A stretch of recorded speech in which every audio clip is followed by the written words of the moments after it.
Tervetuloa tähän Luonnonfilosofian seura ry:n järjestämään keskiviikon luentotilaisuuteen. Meillä on teemana ihmisyys ja tekoäly tänä syksynä ja tämän päivän esitys on tuossa vasemmalla. Tarkko Oksola, älyn ja tekoälyn ulottuvuuksia. Tässä esityksessä tarkastellaan älyä ja tekoälyä rinnakkaisina vuorovaikutteisina ilmiöinä. Älyn muotoja ovat luonnollinen, mentaalinen ja kulttuurinen äly. Älyn juuret ovat biologisten lajien kyvyssä selviytyä elämän haasteista. Ihmisen kulttuuri on kehittynyt älyä simuloivan tekoälyn, joka kehittyy omaa rataansa luonnollisen rinnalla. Äly on kyky luoda, ratkaista ja reagoida sekä imitoida, toimia ja automatisoida. Luonnollisen ja kulttuurisen älyn välissä on syytä hahmottaa inhimillinen ja sosiaalinen älyn taso. Kunkin älyn perusdimension alla on monia alajakoja. Kulttuurisen älyn kohdalla tieteellinen äly on keskeinen asia ja siihen perustuvat älyn tutkiminen, kehittäminen ja älyä koskevat oppirakennelmat. Myös tekoäly, taide ja taiteen AI-tuki ovat nousseet kehittämisen keskiöön. Hyvä esimerkki tästä on arkkitehtuurin tekoälytuki tai avustaminen. Rakentaminen ja älyn kehittyminen liittyy jo biologisten lajien toiminnassa tiiviisti toisiinsa. Ihmisen arkkitehtuuri luo edellytyksiä ihmisen sosiaaliselle toiminnalle.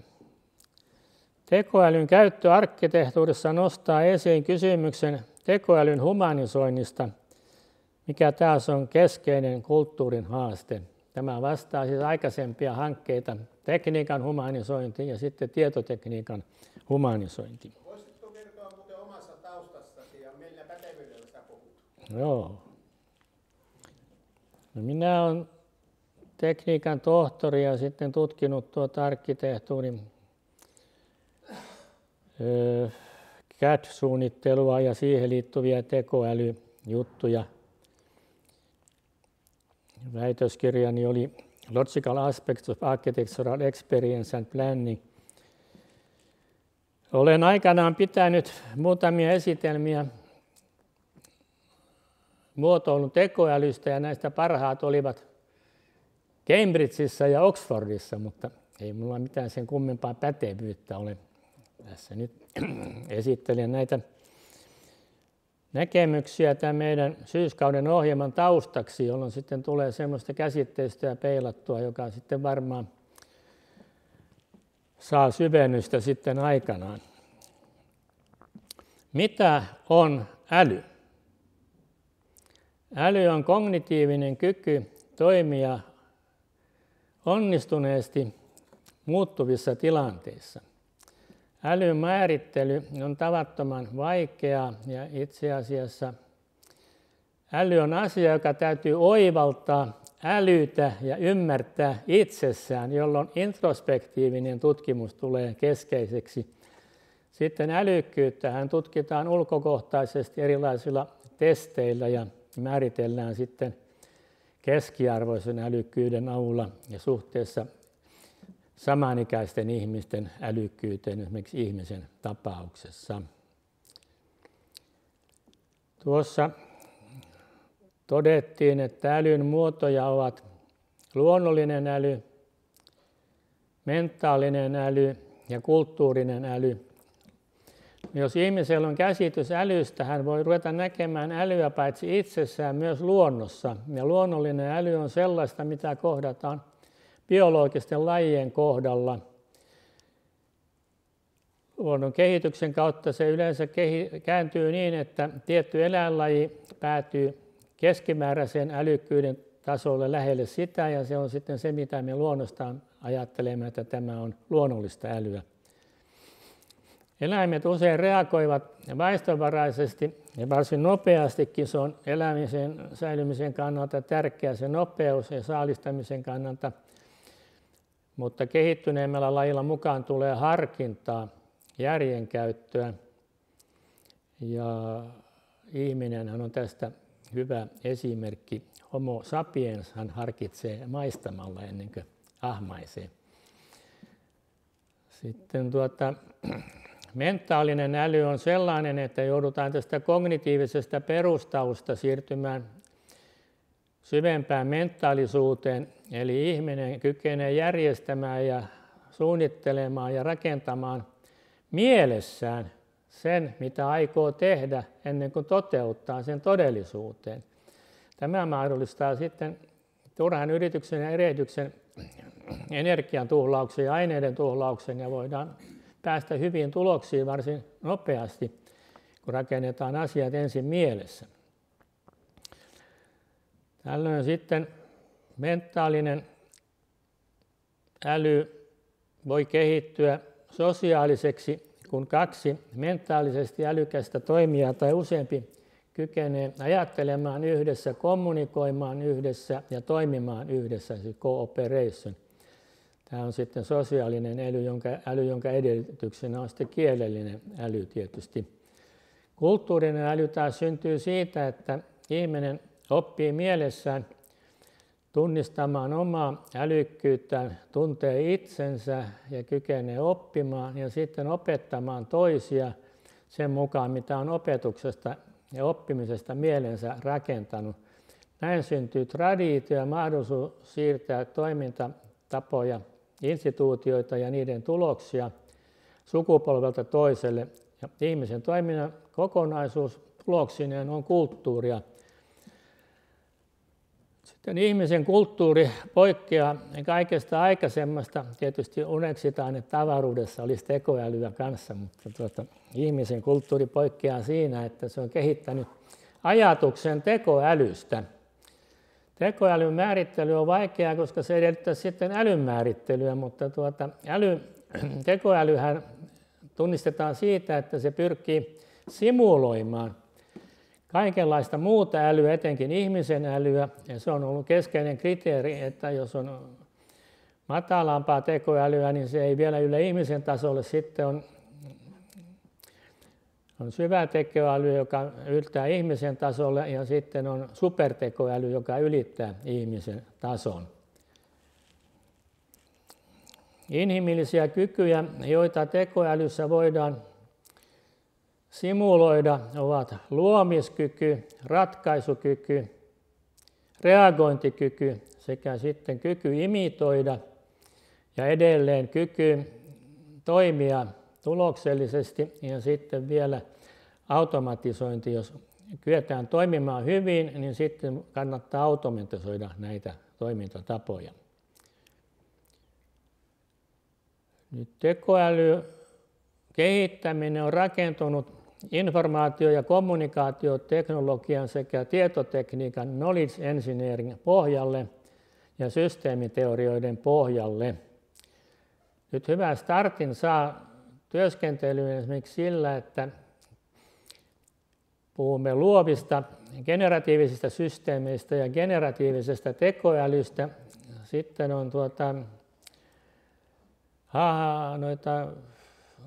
systemaattista ongelmanratkaisutekniikkaa, sitten kybernetiikkisiä feedback-systeemeitä, jotka reagoivat sitten asioihin ja niin kuin robotit kykenevät reagoimaan. Sitten on digitaalinen mallinnus, jolla voidaan, ja simulointitekniikat, systematiikat, joilla imitoidaan. Sitten operaatioanalyysissä on tutkittu toimintaa ja se matematisointia. Ja sitten lopultakin niin automaatioteoria ja systematiikka auttaa kehittämään sitten automaatiota, mikä juuri tekoälyn kohdalla tulee tärkeäksi. Äly oli siis kognitiivinen kyky toimia onnistuneesti muuttuvissa tilanteissa. Tällöin kognitio viittaa siihen, että äly suhteutetaan usein järkeen, eli sen edellytyksenä on asioiden tunteminen ja niiden syy-yhteyksien ymmärtäminen sekä kaikkinainen ajattelu ja abstrahointi. Sitten kyseessä kyky viittaa siihen, että äly on potentiaalista ja se kognitiivinen aines on varastoituneena muistiin ja se tulee aktualisoituu sieltä sitten tilanteen mukaan. Toiminta taas on tyypillisesti muodostuu tavoitteista, suorituksista ja tuloksista, joten älyn kannalta ratkaisevaa on tavoitteen saavuttaminen, tehtävän suorittaminen ja tuloksellisuus. No, älyn kannalta voidaan vaatia sitä onnistumista tietyillä reunaehdoilla tai tietyn aikarajoituksen puitteissa. Ja onnistumista on se, että tehdään ensinnäkin oikein asiat niin kuin urheilusuorituksessa, mutta sitten voidaan tehdä vielä lisäksi hyvin ja taas paremmin ja parhaiten asiat. Nämä tilanteet, kun äly suhtautuu sekä siihen omaan toimintaan että sitten tilanteisiin, jotka muodostavat taustaa, niin ne syntyvät sitten mielessä abstraktion tuloksena maailmantilasta ja siihen vaikuttaa sitten luonnontila, mielentilat ja kulttuurin tilat ja historialliset tilanteet, missä älyä arvioidaan. On aivan eri asia tehdä joku älykäs ratkaisu toisen maailmansodan aikana kuin sitten taas vaikkapa 30-vuotisen sodan aikana.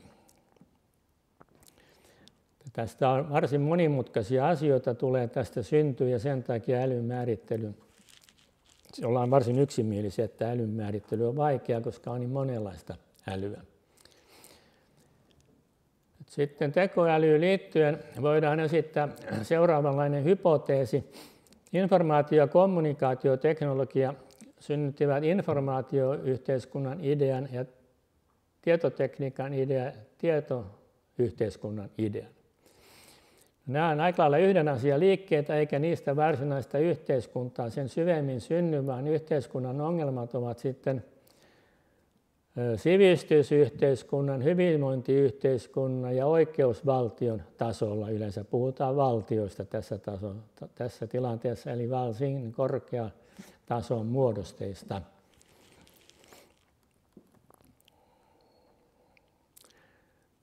Nyt inhimillisen älyn ja tekoälyn vuorovaikutuksessa voidaan ajatella, että syntyy tällaista tekoälyyhteiskuntaa, ja se on parempi, että se syntyy tämmöisessä vuorovaikutuksessa, eikä niin, että tekoäly lähtee omille teilleen, jolloin luonnollisen älyn tilalle ja rinnalle syntyy outoälyä, jota ei kukaan oikein ymmärrä, mihin se pyrkii. Ja tässä mielessä tällainen tietty vapauden rajoittaminen voidaan katsoa aiheelliseksi, että tekoäly ei saa kehittyä aivan itsekseen, vaan sitä pitää jollakin lailla myöskin vaalia. No, yhteiskuntaa muodostettaessa keskeisiä ongelmia ovat ekologia, esimerkiksi tekoäly tai AI-ekologia, joka sitten merkitsee sitä, että tekoälyyhteisöjen ja projektien tulee sopeutua kestävään kehitykseen, ympäröivään luontoon, ympäröivään yhteiskuntaan ja kulttuuriin. Tämän rinnalla on syytä puhua demologiasta, joka on yhteiskunnan väestön, sen toimien ja käyttäytymisen tutkimista. Eläinkunnassahan tätä harrastaa etologia, sitten, jota eläinkunta kohteenaan. Tällöin tekoälyyhteiskunnan pitää pyrkiä vastaamaan siihen, että on elinkeinoja ja elinkeinot ovat elinkelpoisia ja yhteiskunta menestyy, voidaan pyrkiä onnelliseen yhteiskuntaan. Tähän esitellään usein keinoksi ensisijassa tekniikkaa, eli erikoisesti tekoälyteknologiaa. Se rakentuu ohjelmointitaitojen pohjalle siltä osin, kun tekoälyllä tarkoitetaan tekoälyohjelmistoa. Ja sitten tietysti tarvitaan robotiikkaa silloin, kun Tämä ohjelmisto tarvitsee laitteen, joka siinä toimii. Mehän puhumme tekoälytietokoneesta sen takia, että pelkkä tekoälyohjelma on kuollut ja pelkkä tietokone on kuollut, mutta niiden yhteistoiminta tavallaan saa ne lainausmerkeissä elämään, jolloin usein verrataan ohjelmistoja jopa sieluun ja sitten konetta taas ruumiiseen, mikä on siis todella aika kaukaa viritetty vertaus. No sitten tekoälytekniikka muodostuu helposti hybriditekniikaksi. Siinä kehitetään sitten erilaisia laitteita, itsestään kulkevia laitteita, esimerkiksi autoja, droneja, avaruusaluksia. Ja juuri se, ne ei vaan kulje, vaan ne ohjautuu itsestään, on se tekoälyn taso ja sitten vielä se, että miten tämä kaikki rupeaa dynaamisesti kehittymään. Että ei ole kysymys vain ohjelmoiduista, vaan ohjelmoituvista. Koko ajan prosessi tapahtuu siinä, että ne voi itse ohjelmoida itseään, nämä laitteet myöskin. Ja näin joudutaan varsin monimutkaisiin asioihin. Syntyy tietysti hybriditeollisuutta, joka liittää tämän yhteiskunnan ongelmat talouteen. Puhumme aivan suoraan tekoälytaloudesta. Ja sehän on ilmiselvästi niin tällä hetkellä yksi nopeimmin kehittyviä talouden sektoreita ja aloja, mutta sitten kerrannaisvaikutuksena digitaloudessa ja tällaisessa tietotaloudessa, informaatiotaloudessa katalysoituu tämä tekoälyasia niin, että kaikkinainen myyminen, ostaminen, liikkeen harjoitus on tällaista digitalisoitua ja sitä voidaan sitten yhdistää tekoälytutkimuksella saavutettaviin keinoihin. Sitten puhutaan jopa virtuaalivaluutoista ja tällaisista kaikista uusista asioista, jotka voivat sotkea jopa talouden. Nyt liian helposti saatu valuutta voi vääristää asioita niin, että tulee inflatorinen vaikutus. Ja sitten taas liian helposti tehdyt tuotteet, mitä esimerkiksi Kiinassa nämä polkumyyntituotteet polkee hintoja, näyttävät hyviltä, mutta todellinen laatu on huono, niin se aiheuttaa sitten deflatorista kehitystä. Ja nyt tässä uudessa tilanteessa talous ei missään tapauksessa saa romahtaa, koska talous on perustava yhteiskunnan asia. Ja nämä perustukset rakennetaan jonkin korkeamman saavuttamiseksi. Eli tässä tapauksessa voidaan kurkottaa tekoälykulttuurin perään ja puhua jopa tekoälysivistyksestä. Nyt sitten tämmöiselle tasolle ollaan pääsemässä, niin on siis selvää, että tekoäly voi tukea kaikkea yhteiskunnallista toimintaa yleensä ja sitten vielä tekoälyyhteiskuntaa itseään. Tästä syntyy hyvin monimutkainen kuvio. Nyt voidaan ajatella, että kehittyneet tekoälyyhteiskunnat tukevat kehittymättömiä tai kehittymässä olevia yhteiskuntia. Sitten syntyy poliittinen ongelma siitä, että totalitääriset yhteiskunnat pyrkivät kehittämään tekoälyyhteisöjä ja tekoälyyhteiskuntaa itsensä sisään ja samoin demokraattiset yhteiskunnat. Onko se Macron tai joku on puhunut tästä juuri, että Kiina, Eurooppa ja Yhdysvallat muodostavat tämmöisen ainakin vastakohtapari ja sitten väliin voi syntyä Intia. Sitten on suuri määrä alueita, joilla on potentiaalia, älyllistä potentiaalia, niin kuin Japani, Etelä-Korea, Taiwan ja niin edespäin, mutta ne on liian pieniä yksiköitä. Sitten taas niin Brasilia, Etelä-Amerikassa ja Keski-Afrikka voivat olla potentiaalisia asioita väestön mukaan, mutta asiat ovat tietysti paljon monimutkaisempia kuin pelkkä kriittinen massa, eli ne on hyvin paljon koulutukseen liittyviä asioita.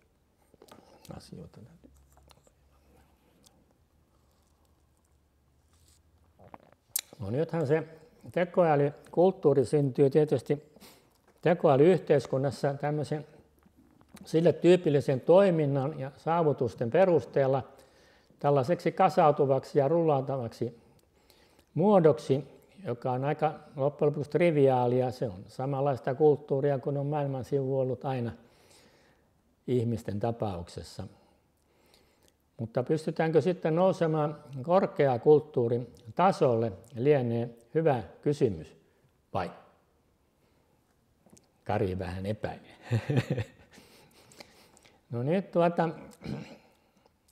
ihmisen älyn avulla voidaan kirittää tätä syntyvää tekoälyyhteiskuntaa sillä tavalla, että pidetään huolta esimerkiksi tekoälyn etiikasta tämmöisellä syväajattelun tasolla. Meillähän oli täällä mielenkiintoinen esitelmä tekoälyn etiikasta aikanaan.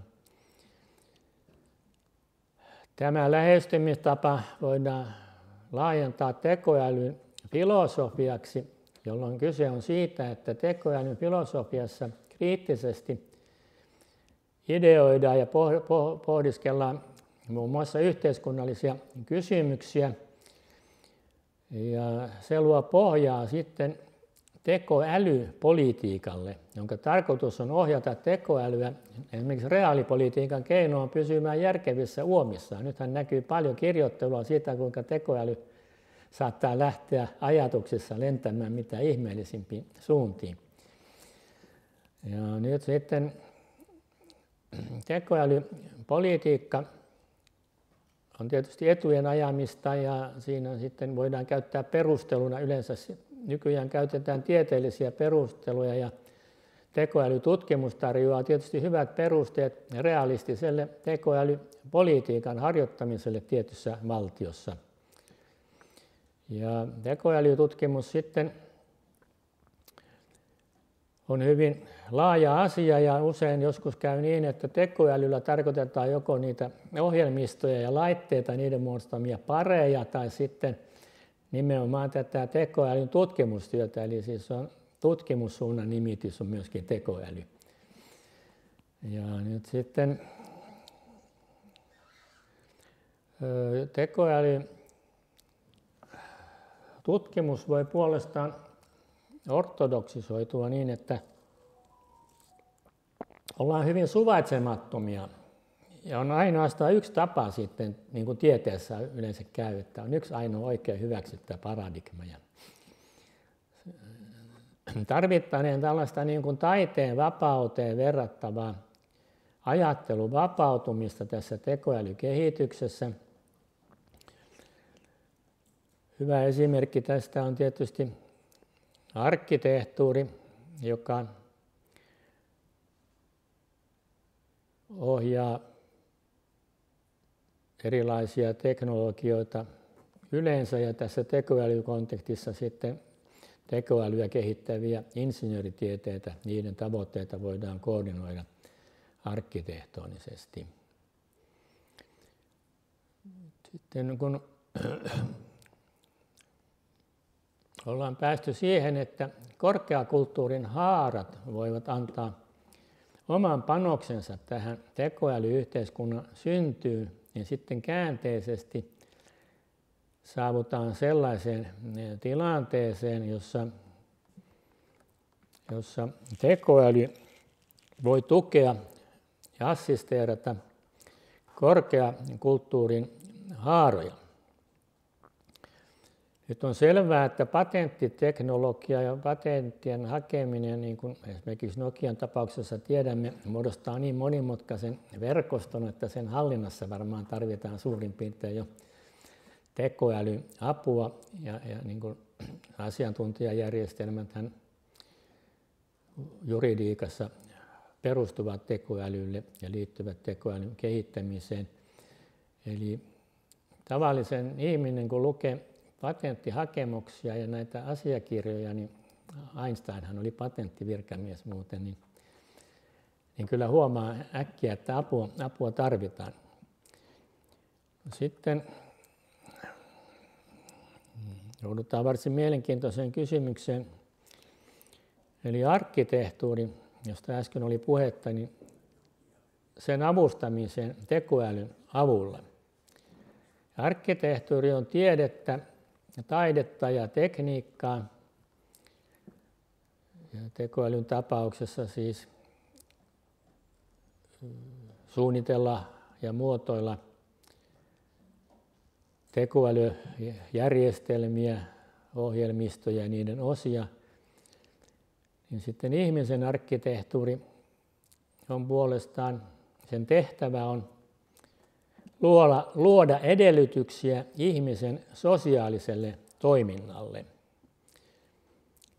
No, jotta tekoäly voisi tällaisessa sitten auttaa, niin on aivan selvää, että tekoälyä täytyisi pyrkiä humanisoimaan.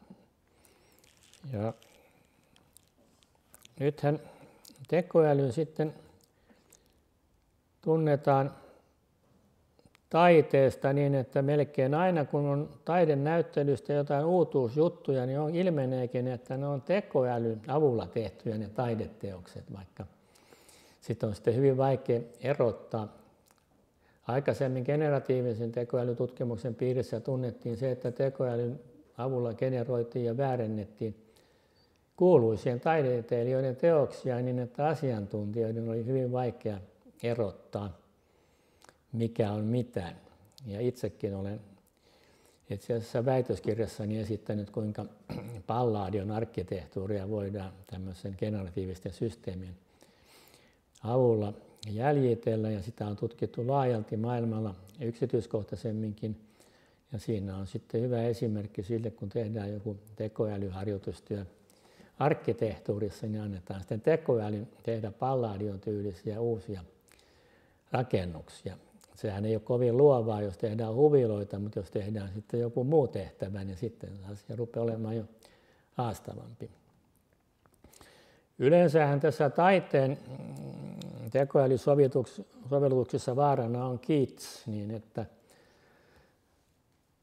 jotta voitaisiin puhua jonkinlaisesta tietyn taidesuuntauksella jäljitelmästä, niin sinne sitten lisätään fragmentteja, melko irrallisia fragmentteja tästä alkuperäisteoksista, ja sitten helposti syntyy aika lailla sekasikiöitä, mistä esimerkiksi Horatius varoittaa poetiikan oppikirjassaan, Ars Poetica. Nyt kuitenkin nämä kokeilut ja esimerkit tekoälypohjaisesta taiteesta ovat niin kuin valitettavasti niin vakuuttavia, että tässä täytyy ottaa vähän varovaisuutta puheeseen, ja ei koskaan tiedä, milloin sitten tulee superhyvää taidetta. Elokuvien teossahan tämä on tietysti itsestään selvää, ja nyt on semmoisia tekoälyohjelmia, joilla pyritään esimerkiksi tiivistämään 2 tunnin ja useamman tunnin elokuvia hyvin nopeasti, niin että voidaan sitten tiivistetyssä muodossa esittää elokuvakulttuuria katselijoilla. Se sitten, miten se laatutaso sitten säilyy, niin on kyllä aika vaikea tehdä joku todella korkeatasoisesta taidefilmistä tiivistelmä. Esimerkiksi Hiroshima Mon Amour, niin sitä on vaikea ruveta sitten tiivistämään, edes tekoälynkään. No, arkkitehtuurin kohdalla on sellaista, että taide on tunteen siirron väline, ja silloin sitten tavoitteeksi voidaan asettaa parhaalle toiminnalle ja onnistuneimmalle toiminnalle se, että paras toiminta tuottaa suurimman mahdollisen onnen suurimmalle mahdolliselle määrälle tuntevia olentoja, eli toisin sanoen sitten annetaan tämmöinen hyvin yläviritteinen tavoite. Ja se, että tekoäly tuskin tässä pystyy ainakaan toistaiseksi paljonkaan auttamaan, on siinä, että tekoäly voi kasvonilmeisesti kyllä tunnistaa ulkokohtaisesti mahdollisesti jotain tunteita, iloisuutta, onnellisuutta, liikkeestä, niin kuin behavioristisesti, mutta se, että miten tekoäly voisi lainkaan päästä sisään, robotti sisään siihen, mitä on onnellisuus. Tietysti onnistumisen tunteiden kautta voi sitä pikkusen ruveta oppimaan, jos sellaista pystytään luomaan. No, sitten taas se, että tätä onnellisuutta pitää jakaa mahdollisimman monelle tuntevalle olennolle, niin sehän mielenkiintoisella tavalla tuo sitten eläinkunnankin ja jopa lähestulkoon kasvitkin tähän toimintaan mukaan ihmisten lisäksi. Niin tekoäly kuitenkin tuskin tahtoo ryhtyä tällaiseen avustustyöhön, koska se itse ei ole tunteva olento. Eli miksi jakaa sitä hyvinvointia vaan muille? No, arkkitehtuurin kohdalla tällainen utopia on kuitenkin sikäli realistinen, että arkkitehtuurissa on 2 tehtävää: tuottaa mahdollisimman suuri hyöty, konkreettinen tai abstraktinen hyöty, kiinteillä kustannuksilla tai kiinteät yleisesti hyväksyttävät hyödyt, joita kaikille voidaan myöntää minimikustannuksilla. Näin tässä hommassa on järkevyyttä ja saadaan ainakin sitä porukkaa laajennettua, jolle sitä hyötyä riittää, ja sitten tietysti pidettyä se hyvä sitten jotenkin kontrollissa. No, tässä riittää sitten tietysti tekoäly voi tukea sitten tiedettä, ja tieteen tekemisessä tunnetaan yliopistolla tämä ilmiö, että kaikki harjoitustyöt on nykyään melkein tekoälyn avulla tehtyjä, ja sitten ainakin kirjallisuuskatsaukset voidaan kerätä melko lailla tekoälyn avulla, ja sitten viittauksia yrittää metsästää sieltä sitten aina. On se hyvä, että sitten itse tarkistaisi ne vielä, että ovatko ne kirjoittajankin mielestä hyviä. Sitten, tässä on sitten tämä politiikan tukeminen tekoälyn avulla. Te olette varmaan tässä ihan hiljattainkin käyttänyt näitä vaalikoneita, jossa sitten tilastolliseen arvotutkimukseen perustuen ollaan tehty sitten tällaisia barometrejä ja kartoituksia siitä, vastausvaihtoehtoja, ja sillä lailla voi löytää suositusjärjestelmän avulla sitten sopivan äänestettävän.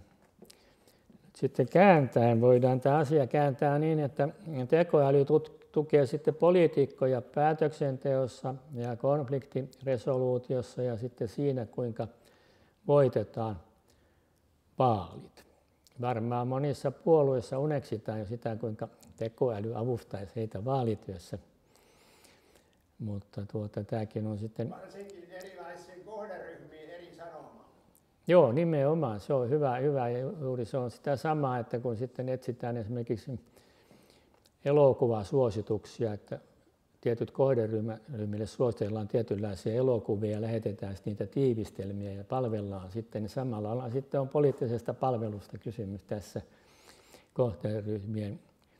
No, semmoinen aineisto ja tiedostot, jotka sitten, jos ihmiset on vastannut näihin kysymyksiin, niin jos se sitten saadaan laajana käyttöön, niin big data-menettelyjen avulla voidaan siitä sitten yrittää tehdä suosituksia poliittiselle päätöksenteolle. Tässä on kuitenkin hankaluutena niin kutsuttu Arrow-paradoksi, joka osoittaa sen, kuinka vaikeaa on päästä yhteismielisyyteen sosiaalisessa ryhmässä.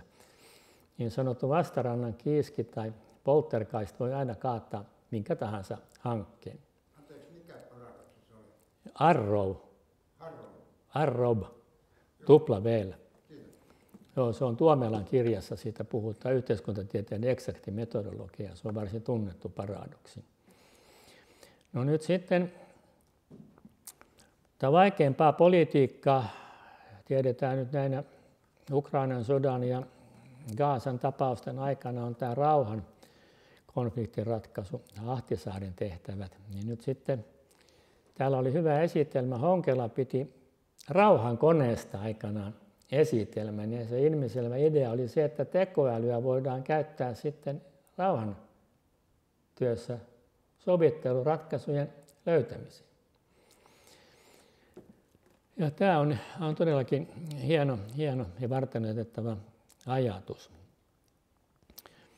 No, sillä on tietysti filosofista syvyyttä, joka on filosofiaa harrastanut internetissä, niin tietää, että siellä digitaaliteknologian avulla ja Wikipedian avulla ja erilaisten Stanford-ensyklopedioiden avulla voidaan avittaa sitä filosofisen tutkielman tekemistä, että siinä sekoittuu sitten tämmöinen perinteinen työskentely ja digitaaliajan työskentely. Niin on nyt selvää, että ei ole kauaa kestä, että tekoälyltä haetaan sitten tällaisia kysymyksen asetteluja ja mitenkä ne sitten erotetaan siinä tekstissä ja miten se on syytä sitten eritellä, niin toistaiseksi nyt tietysti ajatellaan, niin kuin lähteetkin on tapana eritellä ja mainita, niin olisikaan se korrektia mainita sitten se aina, mikä on tämä tekoälyn tarkka osuus tässä työssä. Eihän sitä muuten oikein opinnäytettä edes voida tehdä. No sitten tulee maailmankatsomuksen etsiminen ja varmasti tällaisissa lähestulkoon uskonnollisissa yhteisöissä tai filosofisissa yhteisöissä, jossa korkea etiikka on keskeinen asia, niin ruvetaan myöskin käyttämään tekoälyä. Sehän soveltuu ainakin vanhojen eettisten tekstien käsittelyn tueksi. Ai tehdään uusia uskontoja tekoälyllä? No, se johtaa helposti tietysti perinteisesti niin sanottuun epäjumalan palvelukseen, ja siitä pitää sitten tietysti tekoälyfilosofian pitää ihmiset järjissään, ettei mä sorru sitten aivan älyttömyyksiin. Mutta eettisen keskustelun tukena mä näkisin, että se on mahdollista. Mutta kun kritisoin sitä tekoälyn kykyä tunnistaa tuntemista ja omata tahtomuksia, niin on tietysti aivan päivänselvä asia, että uskonnon ollessa hyvin tunnepitoinen asia, niin tämä sama vaikeus kohtaa sitten tässä, että kulttuuria ei banalisoida. No nyt sitten voidaan ajatella, että on päästy tällaiseen tilanteeseen, siis, että ihminen on auttanut tekoälyyhteiskuntaa kehittymään niin, että on otettu hyöty ihmisen tarjoamisesta kulttuurisista malleista ja sitten tekoäly saatu mukaan peilautumaan tähän työhön ja niin, että se tukee sitten kulttuurista työtä,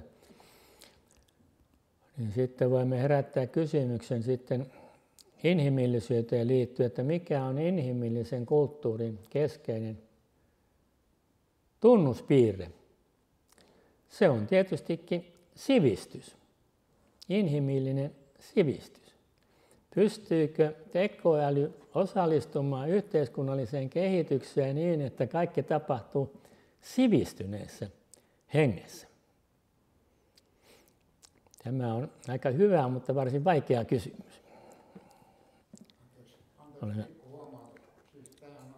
Tässähän on kysymyksen asettelusta tekoälylle ja sen sivistyneisyydestä. Ei kai se ole sen kummemmin. Niin, no sitä me tässä juuri teemme, koska se on täysin mahdollista. No se tietysti kaikki alkaa siitä, että voidaan harjoittaa tekoälyvalistusta. Kuka kirjoittaa tekoälyn ensyklopedian tai tekoälyyhteiskunnan ensyklopedian? Tarvitaanko siinä tekoälyn apua? Varmaan se on ihan virkistävää, jos tarvitaan. Sitten valistukseen kuuluu vapaus, veljeys ja tasa-arvo. Nyt on paljon keskusteltu siitä Euroopan unionissa, että pitääkö tekoäly alistaa lainsäädännölle ja missä määrin se on mahdollista. Niin sanotut tekoälyjätit ainakin tekevät kaikkensa vastustaakseen lainsäädäntöä ja kehitystyö vapauden nimissä vastustetaan lainsäädäntöä. Puhuin itsekin taiteellisesta vapaudesta, mikä voi olla tarpeen. No, tämä veljeys liittyy asiaan sikäli, että pystyvätkö tekoälyprojektit kehittämään asioita rinnaan niin, että kaikki julkaisevat tuloksensa toistensa käyttöön, vai ruvetaanko tekoälyn tuloksia pitämään salassa, niin kuin sodankäyntiteknologiaa kehitettäessä, ja syntyykö pelkkää riitelyä ja kilpailevia leirejä sitten tähän asiaan. Joka tapauksessa sitten juuri tiedon, oikeuden ja hyvinvoinnin ideat liittyvät valistuneisuuteen. No, se veljeys liittyy sitten ekumeniaan, ja jos puhutaan tekoälyekumeniasta, se merkitsee sitten sitä, että kaikki tekoälykehittävät elävät suhteellisesti vuorovaikutteisesti. Ei nyt tietysti tee samaa, mutta ovat vuorovaikutuksessa keskenään, kun taas tekoälysodankäynnissä yritetään niin kuin informaatioteknologiassa virusten avulla tuhota toisten aikaansaannoksia. Sitten voidaan puhua tekoälyn kehittämisestä yleisestikin. On aivan selvää, että meillä on käynnissä tekoälyvallankumous ja suuri muutos, mutta se ei saa olla itsetarkoitus, vaan toivoa sopii, että tässä on evolutiivisia piirteitä niin, että hyvät keksinnöt säilyvät hengissä, huonot keksinnöt karsiutuvat, mutta tällainen satunnainen kehityshän ei johda muuta kuin hyvin pitkän aikavälin kuluessa hyviin tuloksiin, että hyvin vaikea nopeasti tehdä korjausliikkeitä. Ja sen takia tarvitaan tavoitteen asettelua kehittämiselle. Ja asettaako ihminen sitten ne tavoitteet ja mikä instanssi ne sitten hyväksyy.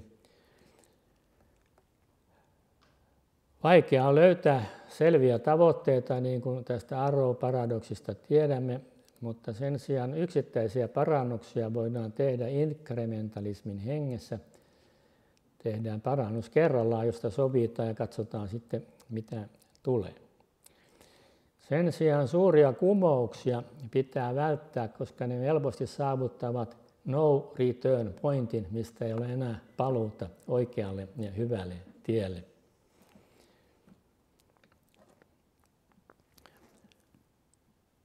Sitten on ehkä luontevinta ajatella, että pyritään edistykseen, tekoälyedistykseen, joka merkitsee sarjaa merkittäviä, loogisesti toisiinsa suhtautuvia parannuksia.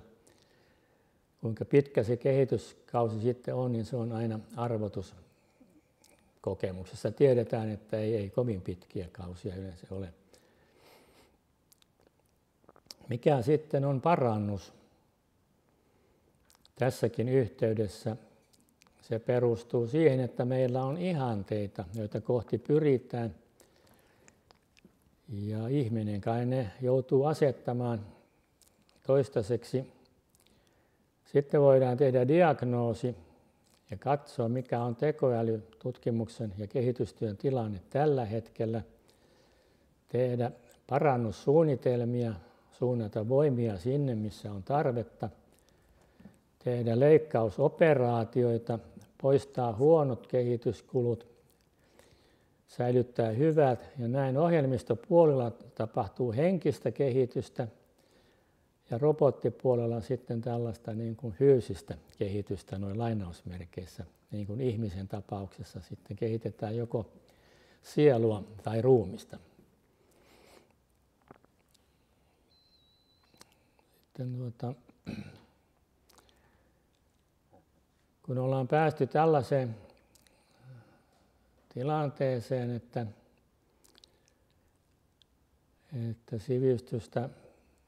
tekoälysivistystä voidaan kehittää, niin sen perustana on tietysti kasvatus. Tekoälykasvatuksesta voidaan puhua, joka sitten johtaa siihen, että meillä on tekoäly, hyvinvointia yhteiskunnassa. Projektit ovat hyvinvoimia ja menestyvät, jolloin syntyy sitten lopulta tällainen tilanne, jota voidaan kutsua tekoälyympäristöksi.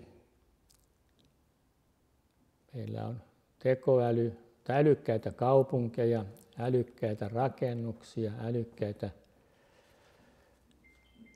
esineitä, joilla kaupungit ja rakennukset varustetaan. Ja se tarkoittaa niin kuin vertauskuvana tietysti tekoälykytkettyjä laitteistoja. Nyt sitten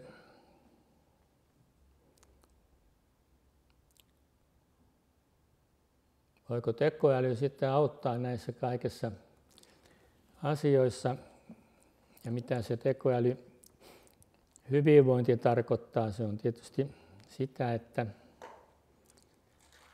tekoälyn kehittäminen tapahtuu kuitenkin pääpiirteissään oman tunnon puitteissa. Ihminen on se, joka kykenee sen oman tunnon määrittelemään, jollei sitten sitä pystytä operationalisoimaan. Ja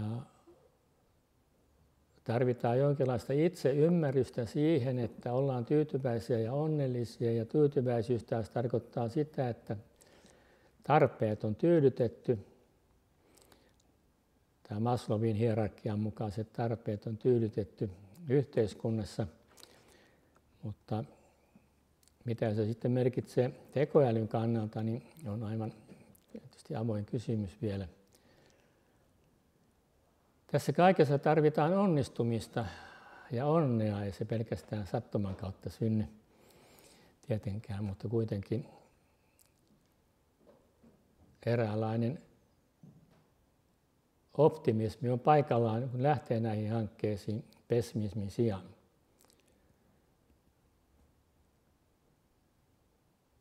Sosiaalisuus ja sosiaalinen verkottuminen kuuluu siihen, että että yhteiskunnallinen toiminta tapahtuu onnellisesti ja sitten tietysti terveellisyys. Mehän tuosta tervehdyttämisestä jo puhuimmekin tuossa parantamisen kohdalla.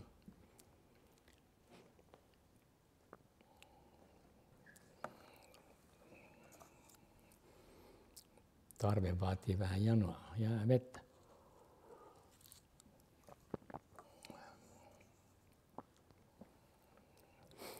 Nyt sitten tuo tekoäly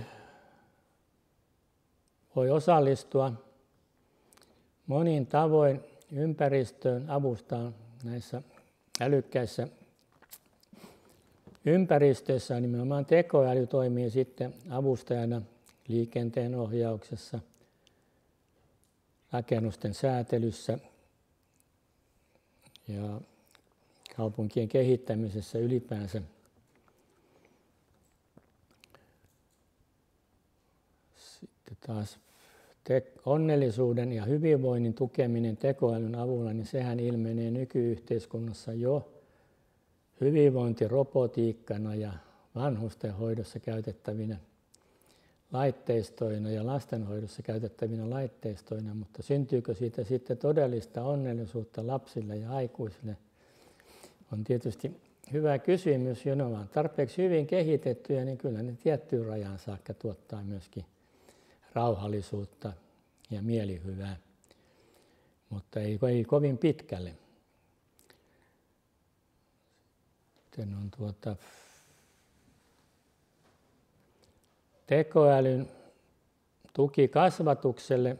On tietysti ilman muuta selvää, että kouluhallituksessa ja eri maissa mietitään sitä.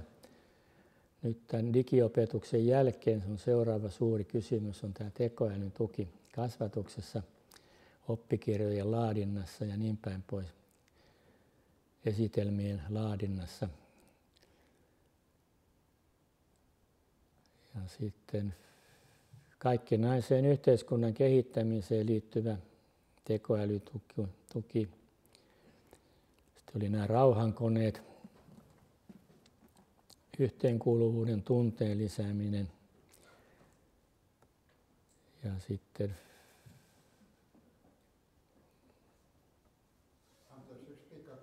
Joo. Tässä puhuttiin rauhankoneista. Joo. Okei, entäs sodankäynti? Eikö siellä sitä älykkyyttä tarvita enemmän kuin missään muualla? Kyllä, hyvä kysymys. Ja se onkin niin, että kun ekumeniaan kuuluu ensisijassa sitten yhteenkuuluvuuden tunne ja sitten kyky yhteisen ajattelutapaan, kieleen ja toimintatapoihin, instituutioihin ja sitten rauhantahto on se, mikä ensiksi tulee tietysti mieleen. Niin kaikella kunnioituksella täytyy pystyä myöskin puolustamaan tätä uutta tekoälyyhteiskuntaa vääryyksiä vastaan. Ja tästä syntyy juuri tämä iänikuinen ongelma siitä, että kaikki haluavat rauhaa, mutta kuitenkin on sitten sotia. Ja se pahin skenaariohan sitten tekoälyssä on se, että se valjastetaan sodankäynnin käyttöön ensisijaisesti. Putinhan on siitä puhunutkin, että kuka saavuttaa tekoälyherruuden, se saavuttaa sitten maailman herruuden. Ja latinalainen viisaus tai roomalainen viisaus sanoo, että si vis pacem para bellum. Jos tahdot rauhaa, niin hanki sotaa. Ja nythän kylmän sodan aikana tämä kauhun tasapaino on perustunut sille, että on ollut mitä ihmeellisimpiä sotahankkeita, niin kuin Tähtien sota, joka vaikutti sitten tähän Neuvostoliiton ratkaisuun, että he ei halua sellaista lähteä kehittämään, kun se on niin kallis hanke. Ja sitten nykyään pelotellaan tietysti tällä tekoälyllä. Itsekin olin aikanaan semmoisessa muotoilukonferenssissa, jossa yritin esittää, kuinka tehdään hyviä rakennuksia tekoälyn avulla. Niin sitten ilmenikin, että yksi korealainen kaveri, joka siellä sitten oli, niin tunnusti, että joo, hän kehittelee risteilyohjuksiin näitä ohjelmia, kuinka tuhotaan sitten maailmaa, tunnusti suoraan. Nythän sodankäynti on tietysti ollut tämmöinen älykkyyden mittari usein. Keksitään joku uusi tapa. Epaminondas vahvisti aikanaan vasenta siipeä, kun yleensä vahvistettiin oikeata siipeä ja löi vihollisen yllätyksenä tällä tavalla. Ja Hannibal yllätti tulemalla yli Alppien, että kyllä tästä puhutaan jo kiinalaisessa sodankäyntitaidossa. Mutta todellakin ihan lähiaikoina tärkeäksi ongelmaksi muodostuu sitten se, että miten pystytään politiikalla rajaamaan tällaisia vääränlaisia aseita, mahdottomia aseita, niin kuin ydinaseita on pyritty rajaamaan. Ja se on valtavan hankala kenttä ja määrittelytehtävä.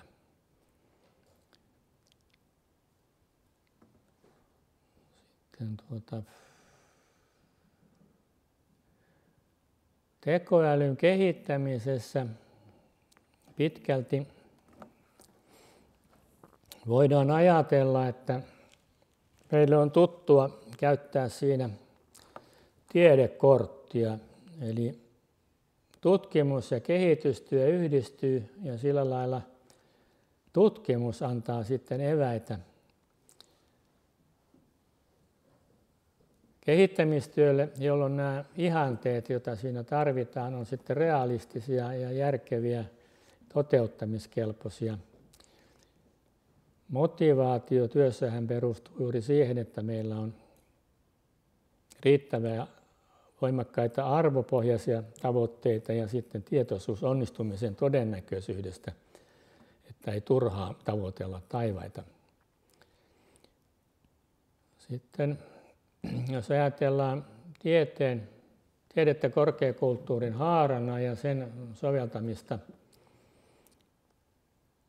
tekoälyn yhteiskunnan kehittämiseen, niin ensimmäiseksi tässä tulee sitten tietysti mieleen formaalitieteet, matematiikka ja logiikka, siitähän meillä oli tuossa kuvissakin jo se Tienarin esitelmä tekoälymatematiikasta.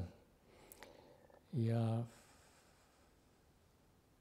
tähänastinen kehitys on perustunut paljon matematiikkaan, mutta on sitten paljon sellaisia ongelmia, jotka ei ole laskettavissa olevia ongelmia ja joita täytyy ratkoa sitten esimerkiksi yrityksen ja erehdyksen menetelmällä, ja silloin tulee hirvittävästi ratkaisuvaihtoehtoja, ja niiden hallinta ja seulonta on mahdollista sitten lähinnä tekoälyn avulla.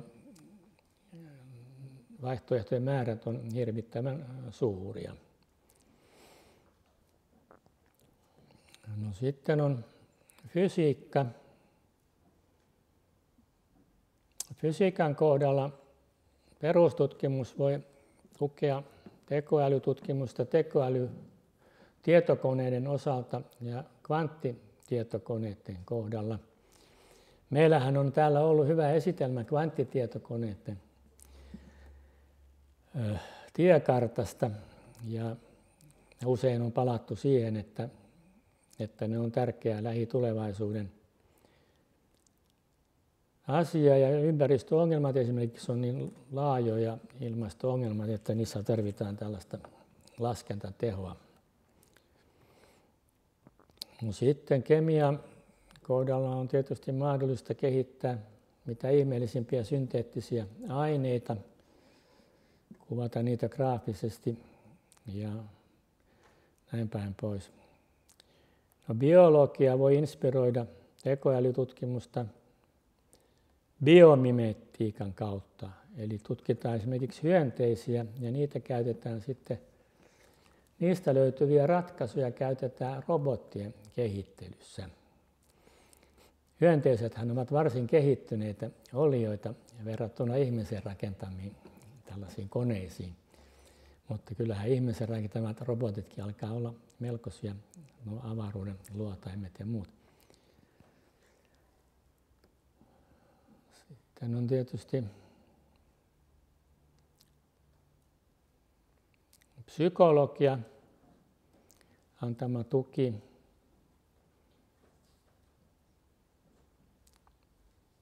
tekoälytutkimukselle, niin ainakin nyt jos kehitetään hoivarobotteja ja muita, niin tietysti täytyy tietää psykologiasta jotain, että mikä on oikea tapa lähestyä erilaisia ihmisiä. Tässä on puhuttu jo kaiken hyvän matkaa erilaisista sosiaalisista kysymyksistä, ja tietysti sosiologian varsinainen tutkimus voi siinä antaa sitten enemmän. Ja kielitieteen kohdalla, meillähän on tuolla ohjelmistossa sitten kielimallit tulossa, niin kielitieteen kohdalla avainkysymys on sitten universaali kielen kehittäminen, josta Leibniz jo puhui aikanaan. Se voi auttaa sitten niin kuin ohjelmistojen ja koneiden välistä kommunikointia, tekoälyjärjestelmien välistä kommunikointia, sitten ihminen järjestelmäkommunikointia ja sitten vielä vaikkapa ihmisten välistäkin kommunikointia. Sitten tulee tietysti humanismi, joka voi auttaa ymmärtämään se, miten tekoälyä humanisoidaan. Taas tullaan kääntäen taaksepäin, niin miten uudistuva tekoäly sitten tukee näitä tieteenaloja, niin antropologian tasolla niin taiteen fysikaalisen tutkimuksen avulla voidaan tutkia mitä tahansa arkeologisia aineistoja, ja tällöin voidaan saada jonkinlaista tekoälytukea, koska nämä aineistot ovat laajoja. Sitten kielitieteessä käytetään tekoälymalleja, kielimalleja, rinnan tutkitaan. Ja psykologiassa on tietysti aivokuvantaminen, jolla voidaan sitten tutkia ajattelua aivoissa tapahtumana toimintana, mutta psykofyysinen ongelma tulee tässä vastaan, eli sitten mikä on mielen ja aivojen toiminnan ero, että mitä sieltä aivoista sitten voidaan ulkokohtaisesti tutkimalla ylipäänsä saada selville. Tietysti voi nähdä voimakkaita tunnetiloja, voidaan ulkoisesti havaita, että niitä on, mutta mikä sitten tunnetilojen laatu on, niin se on tietysti sitten aivan oma kysymyksensä.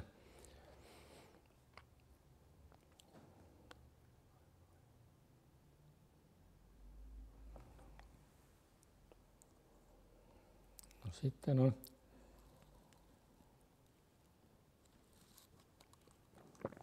tullaan melko lähelle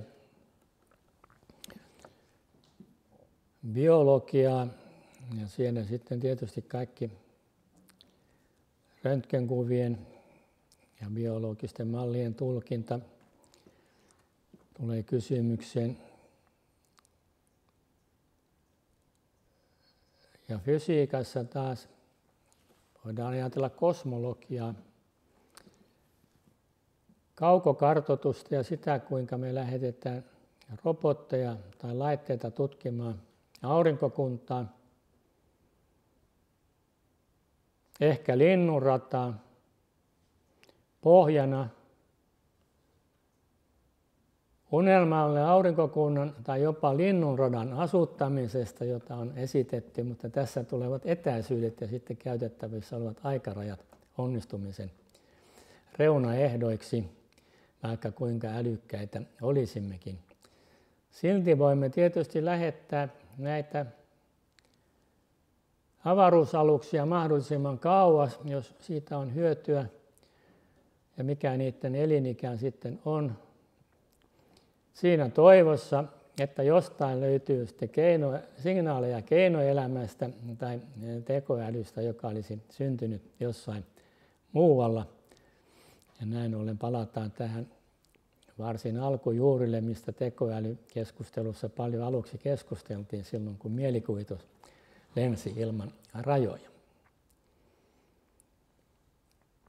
No, tämä nyt ehkä oli hyvä tämmöinen pikkupointti tässä välissä, kun ollaan luonnonfilosofian seurassa ja ollaan paljon kosmologiaa pohtimassa.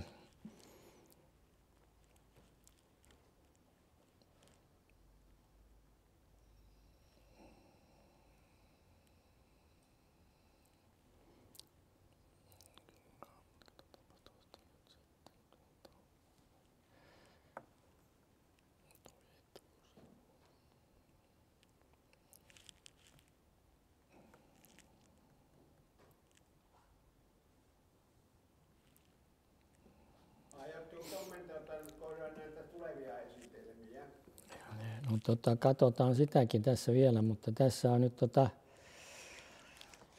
tuo Erkki Ojan tekoälyn algoritmit ovat vain tyhmää perusmatematiikkaa. Ja se on tietysti aika jännä, sillä tuo algoritmin käsitehän on tietysti sitten tässä kaiken perustana algebrasta tuleva käsitys, joten matemaattisesti kehitetään kaava, millä toimintoja voidaan matkia tai ajattelua voidaan matkia. Ja sitten ehkä matemaattisesti ne ovat usein vielä aika yksinkertaista asiaa noissa asiantuntijajärjestelmissä ja suosittelijajärjestelmissä kuitenkin käytetään ja joudutaan käyttämään varsin korkeatasoista tilastomatematiikkaakin hyväksi. Ja siltä osin niin kysymys on vielä aika avoin, että mitä kaikkea matematiikkaa tässä nyt sitten ensisijassa tarvitaan. Onko mitään rajoituksia vai löytyykö loputtomiin aina, kun on joku matematiikan haara, niin sitä voidaan soveltaa tekoälytutkimuksia aivan samalla lailla kuin matematiikan haaroille on löytynyt aina fysikaalisia sovellutuksia lähes loputtomiin. Muun muassa aikanaan Tarjannekin puhui täällä siitä, kuinka algebrainen ryhmäteoria sitten sen soveltaminen fysiikkaan oli jotain uutta ja ihmeellistä. Mutta näin se kehitys sitten aina kehittyy. No sitten meillä on tämä teemailta ihminen ja tekoäly. Siinä on Maria-Leena Linne, aivot, oppiminen ja tekoäly. Renne Pesonen, mitä voimme oppia ihmisälystä tekoälyn avulla. Ja tässä tullaan lähellä juuri näitä kysymyksiä. Eli älyyn ja oppiminen liittyvät läheisesti toisiinsa ja korkeammalle älyn tasolle päästään silloin, kun opitaan ei vain jotain konkretiaa, vaan opitaan oppimista. Ja sitten siitä voidaan aina samalla lailla, kun voidaan puhuta, että älyssä on kysymys ei vain toiminnan suorittamisesta suoraan, vaan toiminnan ohjauksesta, niin sitten on taas ohjauksen ohjausta ja voidaan mennä aina vaan korkeammalle sitten hierarkiassa. Tuossa Renne Pesosen kysymyksen asettelussa kääntyy asia juuri niin, että kun me ollaan saatu ensin jonkinlainen taso tekoälylle, että me ollaan hyviä tekoälyn kehittämisessä ja harrastettu sitä paljon, niin silloin se katse voidaan fokusoida sitten takaisin ihmisyyteen, mistä on lähdettykin liikkeelle ja ymmärretään nyt taas paremmin sitten niin kuin kierroksen jälkeen siitä, mitä ihmisaivoissa on kysymys ja mikä on sitten ajattelun, on tavallaan niin kuin ohjelman toimintaa ja henki on sitten se ohjelma ja sitten aivot on se kone. No nythän neurologisesti ajatellen yleensä etsitään elämästä niin kuin jonkinlaisia aivoja, että voidaan puhua edes älykkyydestä, mutta monet elämäthän toimivat sitten selkäytimen tasolla, että se on lihasmuistissa ne refleksit ja sitten se käynnistyy selkäytimen tasolta se toiminta. Ja tässä mielessä sitten tuo kognitiivisuuden aste on tärkeä, joka on ihmisälylle tyypillistä, että se on nyt kehittynyt kuitenkin kaikkeista puitteista huolimatta niin tällä yleisälykkyyden tasolla mahdollisimman pitkälle. Ja tästä on aika hyvä esimerkki se, että kun evoluutio on tavattoman pitkä, ja ei nyt tarvitse raakuista aloittaa, mutta siellä on semmoisia hyvinkin alkeellisia eläimiä, jotka sinänsä ovat tavattoman kehittyneitä taas toisesta näkökulmasta. Sitten kun edetään ihmiseen saakka, niin psykologiassa käytetään usein esimerkkinä kädellisiä ja apinoita, tai siellä ensin selkärankaisia ja tietysti sitten kädellisiä ja apinoita ja niiden älykkyyttä. Niin tällöin on kuvaavaa se, että apinoiden älykkyyden perustana nähdään rakentaminen. Eli apinat rakentavat vaikeisiin olosuhteisiin, eli puihin pesiä, tiettyjä rakennusaineita käyttäen, ja parantelevat sitten niitä pesiään. Niin silloin tulee tilanteeksi sitten tämä, että kun pesä on tarpeeksi hyvää, niin apina sen hyväksyy ja nukkuu siinä ja saa hyvän yönsä. Niin ensinnäkin tämä aivojen ja käsien yhteistyö kehittää paitsi motoriikkaa yleensä, niin sitten erityisesti aivoja ja pitkällä tähtäimellä sillä voi olla lajikesityksen vaikutustakin sitten. Nyt taas ihmisen kohdalla on tietysti tämä käden ja silmän yhteistyö on saavuttanut eräänlaisen huippunsa. Ja rakentaminen on sitten eräänlainen symboli myöskin ihmisen tapauksessa päämäärätietoiselle ja älykkäälle toiminnalle. Mutta siitä tiedämme, kuinka pahasti voi epäonnistua myöskin tässä tapauksessa. Lehdet ovat täynnä rakentamisen kritiikkiä nykypäivinä, onneksi. Älykkyyden merkki sekin. No sitten on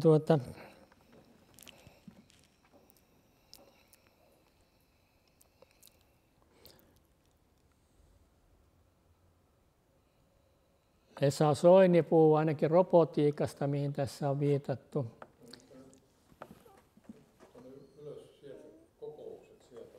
Ai, sieltäkö se löytyy? Aivan oikein, joo.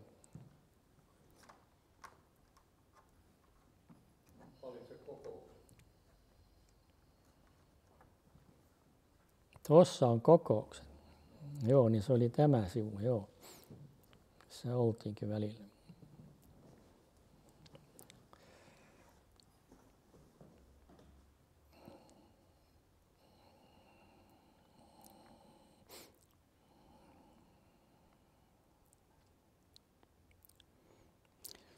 Sitten tässä on tämä Nykterin tekoäly terveydenhuollossa ja tutkimuksessa, johon ollaan tässä viitattu sikäli, että hyvinvointi ja terveys kuuluvat yhteen ja asiantuntijajärjestelmiähän aikanaan kehitettiin nimenomaan korvaamaan lääkärin ja arkkitehdin ammatteja tämmöisiä, ja juristin ammatteja, tämmöisiä perinteisiä ammatteja. Se tapahtui 5. sukupolven tietokonekehityksen aikana Japanissa, mutta silloin huomattiin, että japanilaisten käsitys oli liian ylioptimistinen ja nämä Gödelin tulokset logiikassa esimerkiksi osoittavat, että me tarvitaan niin kehittynyttä kielenkäyttöä, että sitä ei voida niin kuin mekaanisesti hallita ja asiantuntijajärjestelmistä puhuminen. Syntyi tekoäly kesien rinnalle tekoälytalvia ja täällä kävi asiantuntijoita sitten kritisoimassa tekoälyn uskoa. Aika Reufus kritisoi Reenpää luennolla tekoälyjärjestelmiä ja meikäläisetkin tekoälyihmiset kuunteli siellä korva punaisena ja vähän hädissä, että mitenkäs tässä nyt näin kävi. Ja minä naureskelin, kun olin kuitenkin asiasta puolittain samaa mieltä, että kiinnostunut tekoälystä, mutta kriittisesti. Ja ole hyvä. Japanilaisilla se 5. sukupolven tekoäly oli itse asiassa vaan, ne halusi tehdä niin kuin, japanilaisen kirjoitusjärjestelmästä jonkinlaisesti ymmärrettävä. Joo, se oli siinä se pääasia. Länsimaiset pelkäsi vaan, että se oli jotain muutakin takana.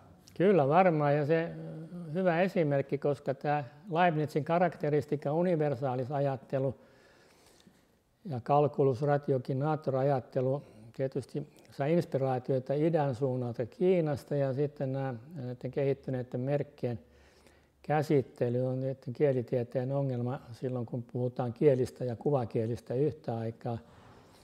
Jouko Seppänen kirjoitti semmoisen artikkelin kuin Japanin merkillinen kirjoituskieli, ja sitten kävi pitämässä siellä esitelmän sitten japaninkielisestä kirjoituskoneesta, joka oli tämmöinen tietokoneen ja kirjoituskoneen sekamuoto, niin että jokainen näppäin oli tietokoneen näyttö, vähän niin kuin tämmöinen Tuomo Suntolan näyttö, ja siihen tuli sitten näitä japanilaisia kirjaisimia tarvittaessa, niiden pieni määrä näppäimiä riitti sitten japaninkielen kirjoittamiseen. Mutta tämä liittyy hahmon tunnistukseen paljon laajemmin, ja kun idän kulttuurissa täytyy tunnistaa 300 000 merkkiä, jos nyt oikein muistan, niin mitä näistä pikkumerkeistä voidaan generoida, niin se vaatii suunnatonta älyä. Ja sen takia nuo idän kulttuurit ovatkin hyvin kehittyneitä. Meillä taas sitten generoidaan niistä merkeistä valtava määrä sanoja kuitenkin. Ja minä esimerkiksi koin tuon rajan vastaan, kun taidehistorian opinnoissa tunnistin 300 000 erilaista taideteosta kuvan perusteella. Niin se oli suunnilleen vastaava kyky kuin mitä vaaditaan tavalliselta koululaisilta sitten Kiinassa, noin leikillisesti puhuen. Tämä oli hyvä kysymyksen asettelu, oliko sulla siihen jatkoa vielä? Niin se 5. sukupolven tietokoneet, joo. Nythän näitä tietokonesukupolvia kehittyy tietysti jatkuvasti, ja Erkki Kureniemi on kirjoittanut semmoisen aika hyvän artikkelin, se löytyy netistäkin, se on luonnollinen äly ja sitten outo äly. Ja siinä käsitellään tätä laskentatehokkuuden kaksinkertaistumisen nopeutta, ja se on ollut häikäisevää. Ja siinä mielessä saavutetaan jonkinlainen päätepiste, ja sitten voi olla, että kun se laskentateho kehittyy loputtomiin, niin sitten mielenkiinto loppuu, joko se on niin valtava se laskentateho, ja se on vaan sitä laskentatehoa. Jos meillä on termillä luonnollinen äly, niin vastakohtahan on luonnoton äly, eli tekoäly. Joo, se on justiin vastakohta, joo. tavallaan. Mutta sitten tässä on se hauska sattuma, että kun artefaktit, eli ihmisen tekeleet on niin kuin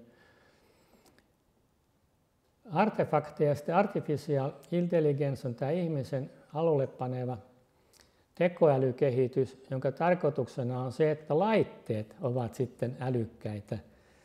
Ja siitä tulee se varsinainen älyn keinotekoisuus. Niin se on aika jännä yhtälö sitten. Ja nyt sitten tekoälyn yksi haaste on pyrkiä tekemään samanlaisia laitteita kuin mitä ihminen tekee. Eli vielä parempia autoja kuin mitä ihminen pystyy tekemään. Ja sitten taas parempia kuin kilpailija. Soini. Filosofin seuran kokouksessa, niin tuotko mikrofonille? Ehkä siirrytään keskusteluun. Joo.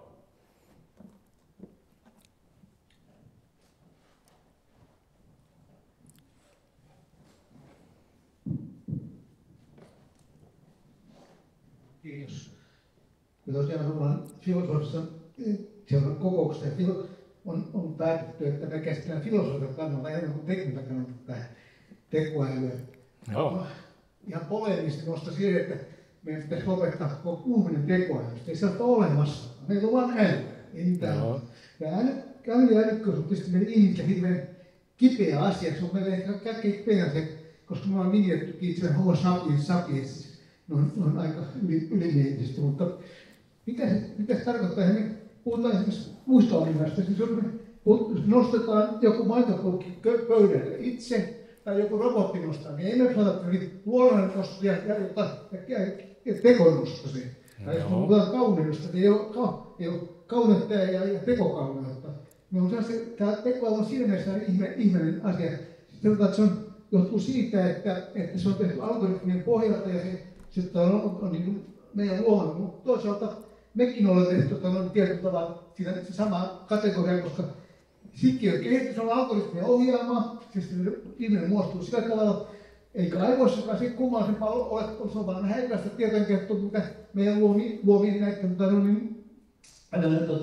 elektronitietojen käyttöä. Siinä suhteessa me voitaisiin ehkä, eikä viisaudesta tekoviisasta, mutta tekoviisasta jotain viisasteluun silloin tavallaan. Sitä mielestä filosofit, tämä on tietysti poleminen väite, mutta sanoo, että ei meillä ole mitään tekoa. Meillä on ainoastaan älyä, sen ilmentyminen on ihan erilaisesti. Erittäin hyvä lähestymistä. No joo, tämä on hyvä pointti ja siihen mä itse asiassa tässä olen vähän pyrkinyt itsekin, koska tämän esityksen nimihän oli juuri äly ja tekoälyn ulottuvuuksia niin kuin yhdessä, että yhteen esitelmään saataisiin rinnasteisesti ja sitten tämä, että kyse olisi tästä vuorovaikutuksesta. Sillä jos pelkkää tälle tekoälyn rintamalle annetaan se valta tässä kehittelyssä, että tämä luonnollinen perusäly sitten sivuraiteille, niin silloinhan joudutaan helposti juuri taas tällaisiin outoälyn tilanteisiin. Onkohan semmoista harppimaista laitetta, siis kun ympärillä voidaan opettaa lapsillekin harpin avulla, jolla voisi opettaa hyperpelin ja parapelin peruskäsitteen. Onko tämmöistä laitetta olemassa? Jaa, että olisiko sellaista matemaattista laitetta, kyllähän se... Ja jossa vielä voitaisiin niin sanoa hyperpeli tai parapeli liikkeessä olevan kappaleessa vaikuttavissa voimistamisessa. Onko tämmöistä olemassa? No joo, tämähän on ensinnäkin tietysti syvällisesti juuri pedagoginen. Kysyin tuolla kun vappuna, kun siellä on tunnistettavasti ihmisiä, jotka pitäisi tietää, mikä on esimerkiksi hyperpeli. Joo. Niin kuinka moni teidän mielestänne sen käsitteen pystyy peruskäsitteen sanomaan? 5%. Niin. Reilu analyysoinnissa oleva yksikään ei tiedä mikä on hyperpeli. Eli hyperberin pisteet on sellaisia, että etäisyyksien erotus niistä on vakio. Niin olisiko tässä jotain semmoista outoa, ja parabelikin tuntuu olevan yhtä tuntematon tämmöinen konkreettinen käsite. Kysyin myös eräältä matematiikan professorilta nimeä mainitsematta tästä käsitteestä.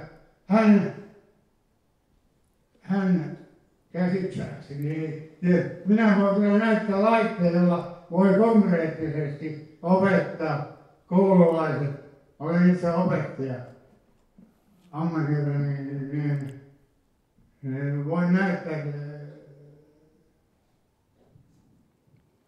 Joo, kyllähän noita matematiikan laitoksilla erilaisia havaintovälineitä on, mutta tämä on tietysti hyvä kysymys, koska tämä on pedagoginen ongelma suuressa osassa määrin. Ja sitten milloin sitten semmoista opetusmateriaalia sitten voidaan valmistaa ihan tavallisin keinoin tai sitten tekoälyn avustamana, jolla näitä voitaisiin aloittaa, niin se on sitten se on tämän näköinen.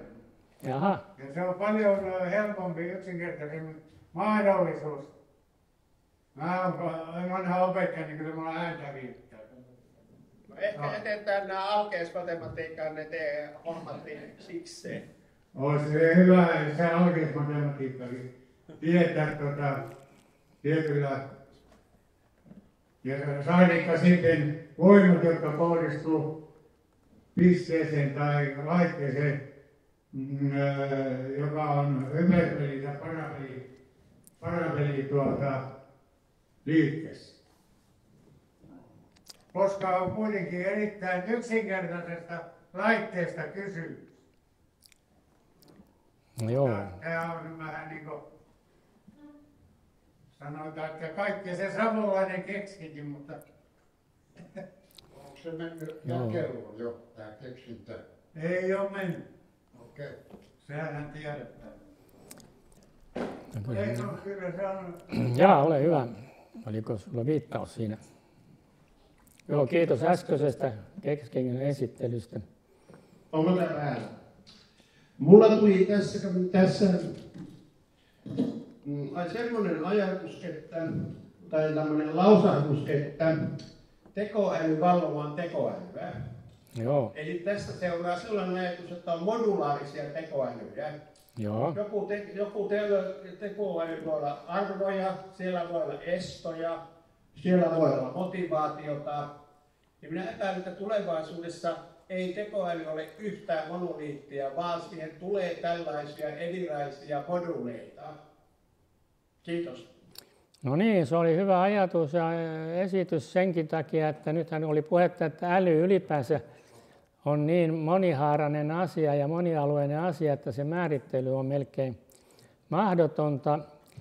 Niin nyt sitten tekoälyä voi yrittää määritellä suhteuttamalla sitä älyyn, mutta siitä jää tämä sama ongelma jäljelle.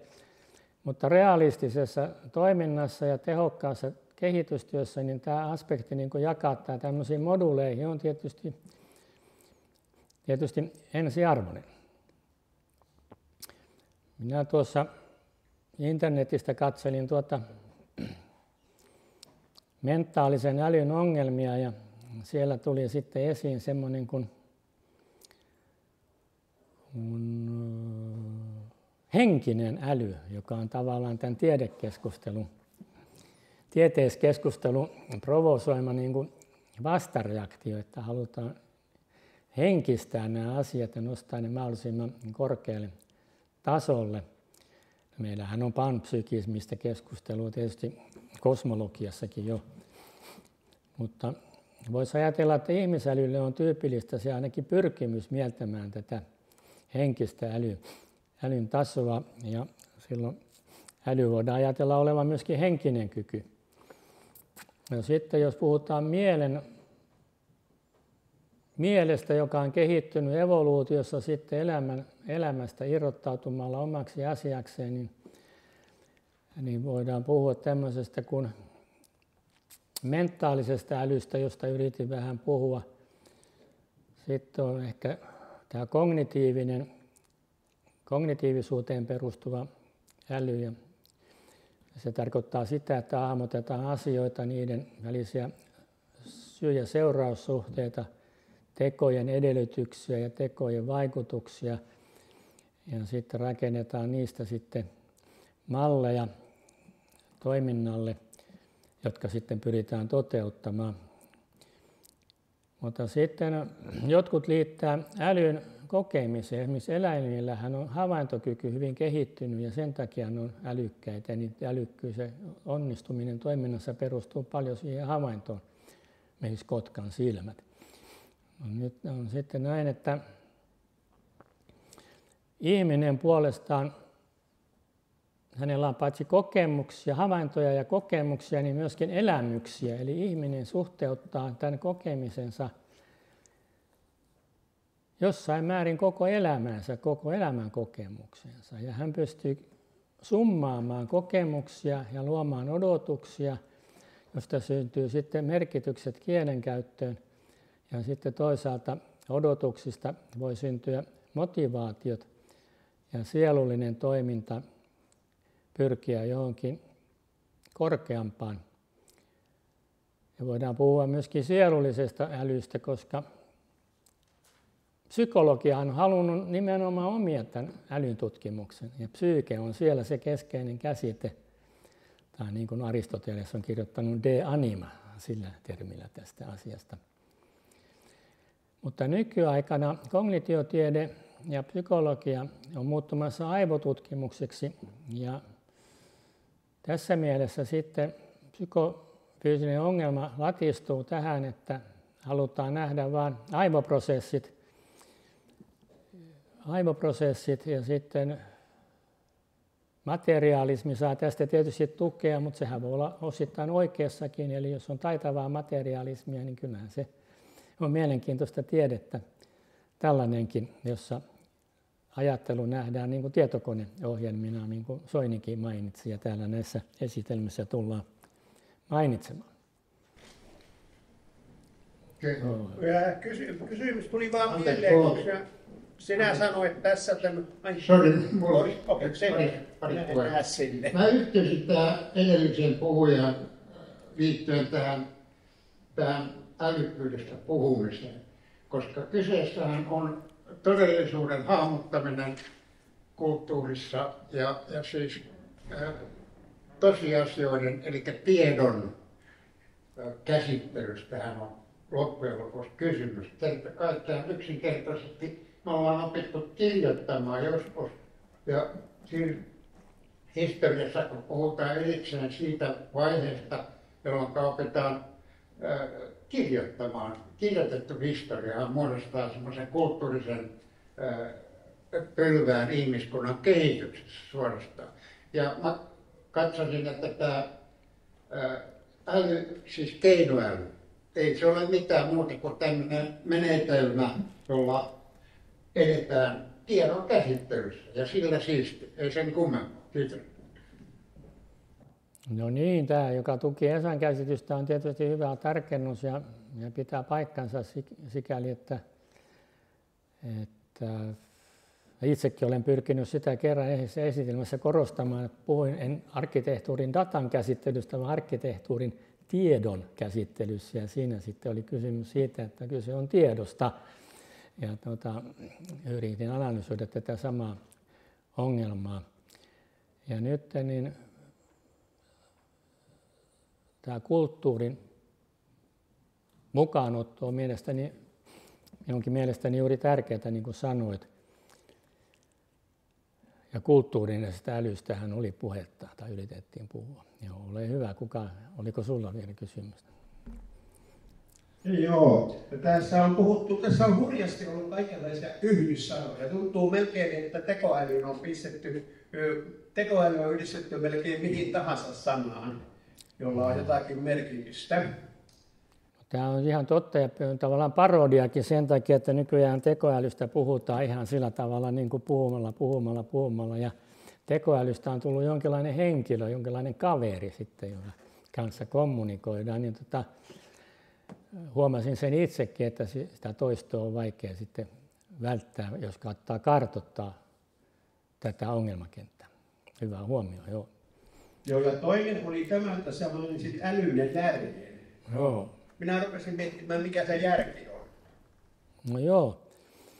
No se älyä pitäisi käyttää järkevyyden rajoissa, eli sitten tietyllä tolkulla. Ja silloinhan tulee kysymykseen se, että ihmisjärki pystyy, Aristoteleen mukaan ihminen oli järjestä osallinen olento, mikä liittyy tähän niin kuin mentaaliseen älyyn. Ja sitten oli Aristoteles sitä mieltä, että ihminen on kaupunkivaltion perustamiseen kykenevä olento, mikä liittyy sitten tähän sosiaalisen älyn tarpeeseen ja kehittymiseen. Niin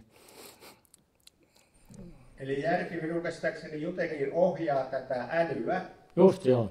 mutta onko tekojärkeä? No sitä voidaan yrittää sitten kehittää niin kuin, että se on vähän tämmöinen kattokäsite tekoälylle, että olisi sitten näitä ihmisen käyttäviä järkeviä ohjausmuotoja mallinnettaisiin. Aristoteleen mukaan taito on oikea ja järkevä tekemisvalmius, niin se on aika lähellä tätä taitavaa ja osaavaa tekemistä, mihin tarvitaan juuri älyä. Eli järki liittyy tätä kautta tähän. Äly voi tehdä mitä tahansa, mutta järki eikä tekee jotain hyödyllistä. Kiitos. No nimenomaan, joo. Ja. Tähän vielä järkihän on yksinkertaisesti toiminnallinen ilmaisu. Se kuvaa toiminnan tasoa ja laatua. Ja järkevä toiminta on siis hyödyllistä toimintaa, joka perustuu sitten taas enemmän tai vähemmän älyyn. Kiitos. Joo, no luonnonfilosofiassahan on hyvä mainita, että Lucretiuksen rationalismi ja materialismi, siinähän sanotaan, että Felix qui potuit re rum cognoscere causas. Eli onnellinen on se, joka ymmärtää asioiden alkusyyt, eli niin kuin puhuit tosiasioista. Ja se taas, että se laittaa siihen tämmöisen rationaaliseen kontekstiin sen onnen ja onnellisuuden, niin se on minun mielestäni erittäin oireellista, koska sehän tekee tästä humanismia, että se järki liitetään onnellisuuteen, ja antiikkikäsityksen mukaan sitten järkevä toiminta oli onnellisuuden yksi perusta. Ja onnellisuus on nykyaikana semmoinen yhteiskunnassa paljon keskusteltu asia, että voiko sitten äly auttaa meitä tässä onnen etsimisessä. Sanotaan, että jokainen on oman onnensa seppä. Ja tässä mielessä kannattaa jokaisen nyt ensin itse määritellä se, mitä hän tarkoittaa älyllä, ja lähteä sitten metsästämään näitä tänään mainittuja kysymyksiä. Joo,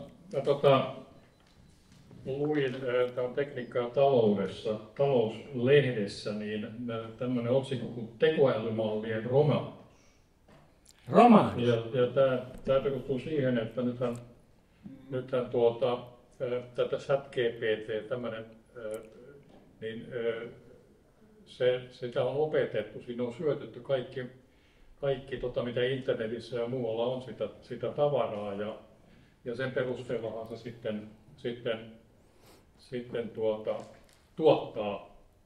tuottaa sitten sitä, mitä nyt siltä tekoälyltä kukakin kysyy. Ja ne on aika hyviä ne tulokset, mitä sieltä niin kuin tulee, mutta nyt kun näitä jatkossa syötetään tätä niin kuin sisältöä sinne tekoälyyn, niin suuri osa siitä, mitä viimeisen parin vuoden aikana nyt sitten on tuotettu tekoälyn avulla. Joo. Ja tässä väitetään näin, että tämä materiaali tai sisältö, joka siellä nyt on sitten, niin se köyhtyy. No. Koska Se rupeaa... Siinä ei tule mitään niin kuin semmoista, mitä ihminen pyörii paikallaan. Vaan sinne tulee sitä samaa, ja loppujen lopuksi niin tämä sanotaankin, että tekoäly vaatii kehittyäkseen jatkuvasti uusia inhimillisen luovuuden tuotteita. Joo. Lisäksi omia tuotoksiaan nauttivalle tekoälylle käy kuin käärmeelle, joka ahneuksissaan alkaa syödä omaa häntäänsä. Joo.